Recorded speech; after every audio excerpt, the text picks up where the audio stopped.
Contoh, jika data tuan-tuan dan perempuan didapati normal, maka tuan-tuan dan perempuan kena menggunakan parametric test. Jika data tuan-tuan dan perempuan adalah tidak normal, maka tuan-tuan dan perempuan perlu menggunakan non-parametric test. Non-parametric test dan parametric test ada dia punya kuliah dia yang akan saya bagi tahu sekarang. Sedia? Sedia ke tak sedia? Sedia ya? Okey, mari kita tengok sikit nota kita ni. Tadi MCT dengan MD, khalaslah selesai. MD pun selesai. Normality, not yet. Not yet. Nak buat normality dulu ke nak cerita parametrik dengan non-para? Kita cerita normality dulu lah ya. Kita cerita normality dulu. Mari kita buat ujian normality. Sebab nak tahu apa? Sebab nak tahu normal ataupun tak normal. Hanya semudah itu sahaja kita boleh buat seperti yang saya akan tunjukkan sekarang. Bersedia? Baik, normality test. Normality test akan dijalankan menggunakan format berikut. Analyze. Gemuk. Descriptive. Explore. Analyze, descriptive, explore. Okey, dah. Analyze, descriptive, explore. Dah pergi dah. Analyze, descriptive, explore. Baik, apa yang saya akan explore? Untuk makluman tuan-tuan dan perempuan, biasanya ulama' bagi tahu, analisa-analisa ini perlu dibuat pada DV. Pada apa?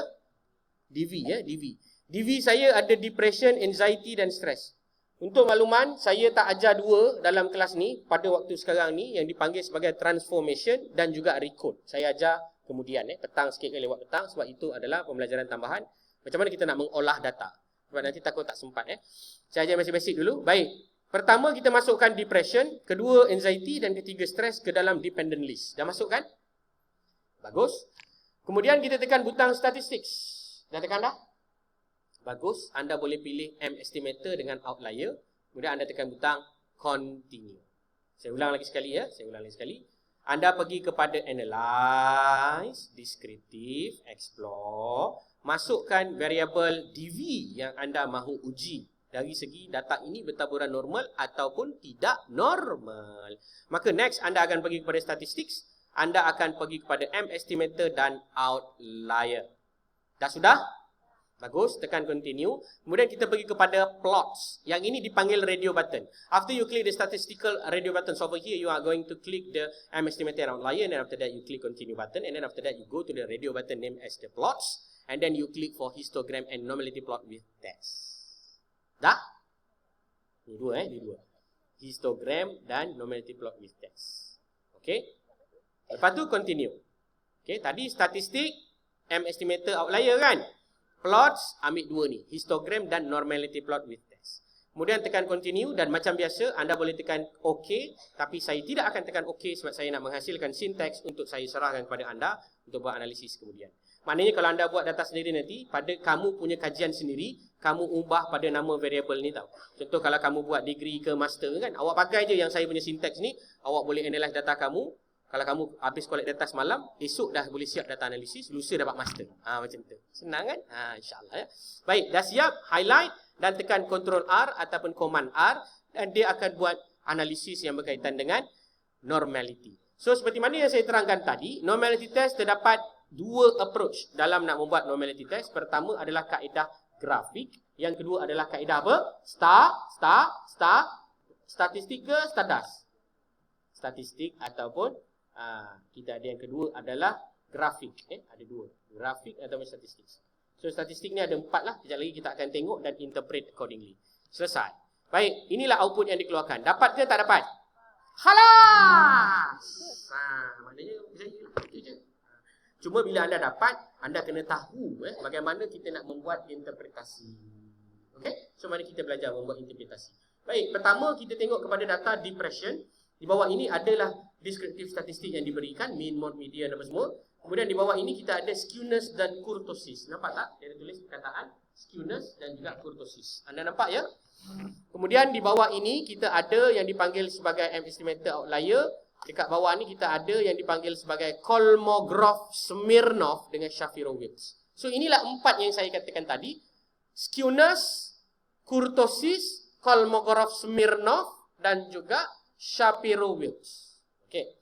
So now kita nak tengok data kita. Contoh depression. Agak-agak lah saya tanya awak. Awak hentam pun tak apa. Salah tak kisah. Agak-agak data depression ni normal ke tak normal? Agak-agak normal ke tak normal? Agak-agak lah. Dua jawapan je saya perlukan. Satu jawapan je. Normal tak normal? Tak normal. Normal. Siapa kata normal? Siapa kata tak normal? Okey, saya kira sampai 3 normal tak normal? 1, 2, 3. Normal. Okey, bagus. Jawapan dia adalah tidak normal, ya. Tak ada masalah, sebab tu saya kata tak ada masalah. Baik, kita nak fahamkan sekarang macam mana data tu nak dikira normal ataupun tidak. Okey. Saya tunjukkan satu contoh. Kalau saya analyse benda yang sama, tapi saya tukar ini kepada X yang lain. Contoh, ini contoh saja, anda tak payah buat sebab saya nak tunjukkan saja kepada tuan-tuan dan puan apa yang dikatakan data normal dan data tak normal. Contoh yang saya tunjukkan ini seperti berikut. Ini contoh data yang berkenaan dengan apa? Siapa tahu? Yang ini saya run data bagi umur. Ini adalah contoh data umur. Kalau anda tengok data umur ni, nampak tak? Data ni agak-agak normal ke tak normal? Ini contoh data yang normal. Baik. Kenapa saya kata data ni normal? Tengok ini histogram. Kalau saya double klik pada histogram ini dan saya minta histogram ini untuk menghasilkan taburan data, maka dia akan berbentuk bell shape. Ini panggil apa? Bell shape. Okey, bell shape ini dia seimbang dan dia menunjukkan taburan yang kanan dan kirinya lebih kurang sama. Ini dipanggil sebagai data yang normal. Tetapi kalau anda tengok depression, kalau anda tengok anxiety, datanya adalah sedikit pencong ataupun dipanggil sebagai skewed, ya.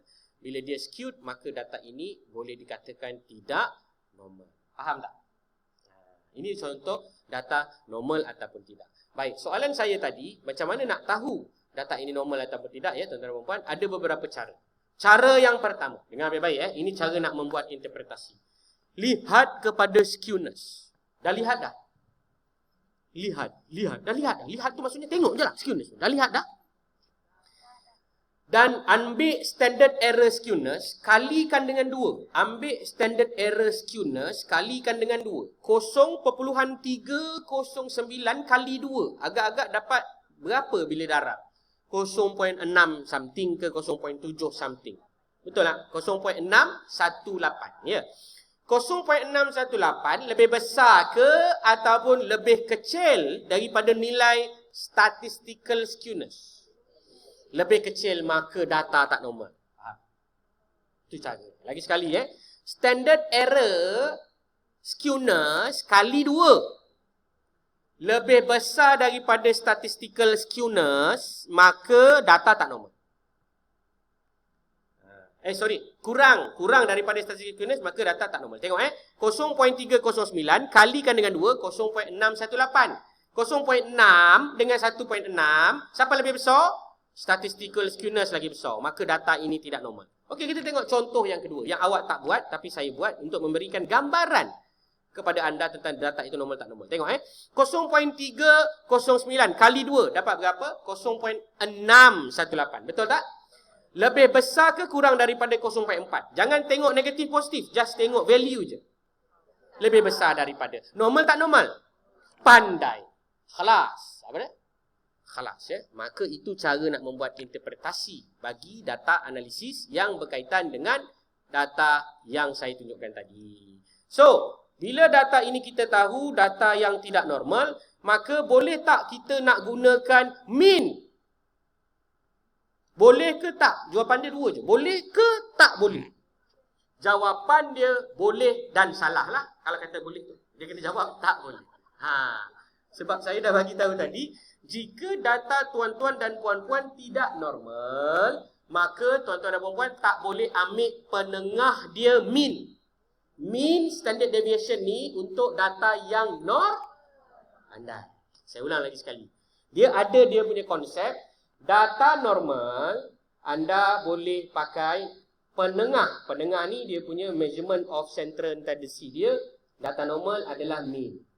Dia punya variance dan juga standard deviation boleh pakai. Tapi kalau data tak normal, anda kena pakai median dan juga IQR. Interquartile range. Okey, inilah dia punya kaedah. Jelas?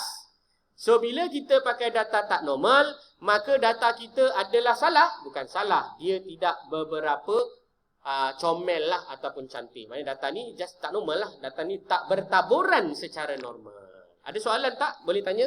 Boleh buat? Cuba buat. Dah hasilkan dah ini. So, depression normal tak normal? Tak normal. Okey, anxiety normal tak normal? 0.618. Lebih besar ke kurang daripada? Kurang kan? So, tak normal juga. Stress? Tak normal, pandai. Okey, next yang kita boleh gunakan untuk statistical skewness adalah melihat kepada Kolmogorov-Smirnov. Jika nilai SIG ini lebih besar daripada alfa, alfa tu 0.05 lah, lebih besar daripada, maka data ini normal. Macam ni contoh, lebih besar ke kurang? Jawapan dia kurang kan? Data ini adalah tidak normal. Itu 4 benda. Skewness, kurtosis, Kolmogorov-Smirnov dan Shafirowitz. Begitu juga dengan kurtosis lah. Kurtosis pun sama juga. Kurtosis ni tak payah kali 2 lah. Kurtosis ni adalah untuk tengok dia penyek. Penyek tu maksudnya dia landai ataupun dia mencanak tinggi. Kalau kita tengok pada data ni, kita tahulah data ni dia penyek. Okey, next kita tengok kepada grafik. Grafik ada beberapa contoh. Histogram. Macam mana nak tahu data ni normal tak normal? Kalau kita klik pada histogram dan minta kepada bell shape, maka bentuk dia akan seragam. Bentuk macam ni lawa. Tak lawa. Dia tidak seimbang antara kanan dan kiri. That's why data ini adalah tidak normal. Pandai ya. Okey, yang kedua adalah steam and leaf. Steam and leaf ni cara nak tengok dia. Tuan-tuan dan puan kena membayangkan dia secara terbalik 90 degree macam ni. Dia bentuk bell shape ke tak bell shape? Tak faham macam ni nak cakap. Data tu kan macam ni kan. Data tu kan dia tadi ada nombor-nombor tu kan. Dia ada nombor-nombor ni kan. Betul tak? Nombor-nombor ni disusun macam gini. Betul tak? Dia menyusun nombor ni, dia bentuk macam ni. Betul? Jadi terbalikkan lah. Terbalikkan. Ni iPad. Terbalikkan. So dia bentuk bell shape ke tak? Bell shape tu apa? Bagus soalan yang baik. Bell shape tu maksud dia bentuk bell lah. Ini namanya bell shape.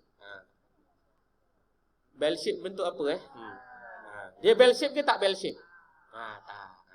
Okey, saya bagi contoh pelik-pelik kan, mesti you all gelak kan. Malah nak bagi contoh pelik-pelik kan. Dia nak tergelak dah. Alright. So next adalah normal QQ plot. Normal QQ plot, kalau data ini normal, maka titik-titik ini akan berada pada line. Pada apa? Pada line. Yang ini dia berada pada line ke dia bertempiaran? Pandai. Yang kedua adalah detrended normal QQ plot. Data ini dia mesti berada dalam julat tambah tolak 0. Berapa? 0.3. Kalau nak katakan dia normal lah. Dia mesti dalam tambah tolak 0.3. Macam ini dia dah bertempiar kepada 0.5. So data ini adalah tidak normal. Okey, yang seterusnya adalah box plot. Okey, box plot ni cara nak tengok dia kalau data ni normal tak normal. Data ni dia punya box plot, kalau yang normal mesti macam ni lah. Ni contoh data yang normal. Data normal dia akan seragamnya lah. Dia ada atas, dia ada bawah, dia ada upper value, dia ada lower value. Ini semua extreme value. Extreme value maknanya apa? Nilai tinggi daripada jumlah yang biasa. Dia ekstrim lah, ekstrim. Okey, ini contoh box plot. Nampak macam apa nama ni, normal kan? Sebab ini umum. Umum normal lah tadi. Okey, habis dah untuk interpretasi data-data normality. So far kesimpulan dia, depression normal tak normal? Pandai. Anxiety? Pandai. Yang last sekali adalah stress, normal tak normal? Tak normal. Okey, kemudian bila kita tahu data ni nak normal, barulah kita akan boleh tahu apakah yang kita nak buat untuk stat analisis yang berkenaan. Okey? Boleh? Cuba buat sekejap. Awak dapat hasilkan yang saya hasilkan.